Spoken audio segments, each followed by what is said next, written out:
Hello বন্ধুরা, good morning and welcome back to my channel. আমি রাখি আমার নতুন ব্লগে তোমাদেরকে স্বাগত জানিয়ে তোমাদেরকে সাথে নিয়ে ভিডিওটি স্টার্ট করছি। তোমাদেরকে সকাল থেকেই আমার সাথে নিয়ে ব্লগটি স্টার্ট করছি। সকাল সকাল আমি এসেছি জলখাবারটা বানাতে। বাড়িতে ছোট ছোট সব পেঁয়াজ হয়েছে, তাই জন্য পেঁয়াজগুলোকে কেটে ভাবছিলাম যে পেঁয়াজি করব, তাই জন্য সকালে পেঁয়াজি বানাতে চলে এসেছি। এখনও আমার স্নান করা হয়নি, প্রথমে জলখাবারটা বানিয়ে তারপরে সেই করব। তো চলো, পেঁয়াজিতে যা যা দেয় সবাই তো জানোই। লঙ্কার গুঁড়ো, হলুদ গুঁড়ো, লবণ দিয়েছি, আর আমি 2 চামচ কর্নফ্লাওয়ার দিয়েছি যাতে পেঁয়াজটা একটু করকরে হয়, মানে মুচমুচে হয়। তাই জন্য সব দিয়ে লবণ টবণ দিয়ে মাখিয়ে নিচ্ছি পেঁয়াজি। আমি আগে এরকম পেঁয়াজি যেভাবে বানাই ওরকম বানাতে জানতাম না, আমি পকোড়ার মতো বানিয়ে ফেলতাম।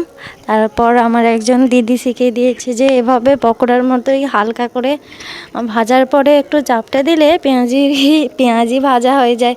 এরকম করলে কি পেঁয়াজি বলে, এরকম হয়ে গেলে। তো তখন থেকেই আমি যখনই পেঁয়াজ দিয়ে পকোড়ার মতো বানাবো, আমি পেঁয়াজের মতোই চাপটে দিয়ে পেঁয়াজি ভেজে দিই।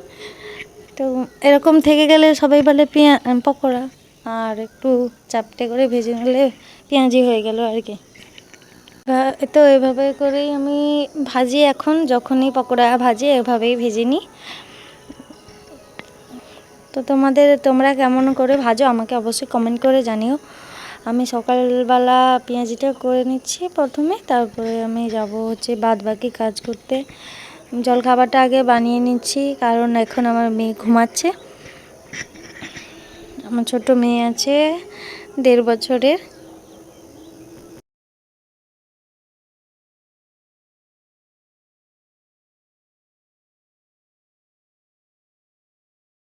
তো চলো, আমার তো জলখাবারটা বানানো হয়ে গেছে। এখন আবার তোমাদের সঙ্গে পরে কথা বলছি। এখন আমি স্নান টান করতে চলে যাই, তারপরে তোমাদের সঙ্গে দুপুরে কথা হবে।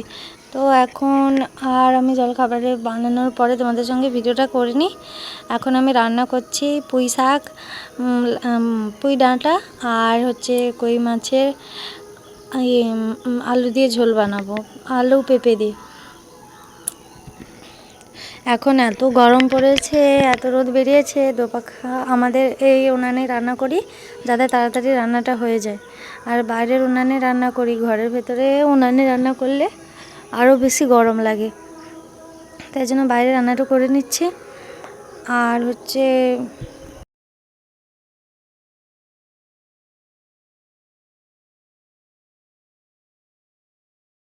বাইরে বসে বসে রান্না করছি, দেখতেই পাচ্ছ ওপরে রোদ যাতে না লাগে, তাই জন্য পেপারটা দিয়ে ঘিরে নিয়েছি।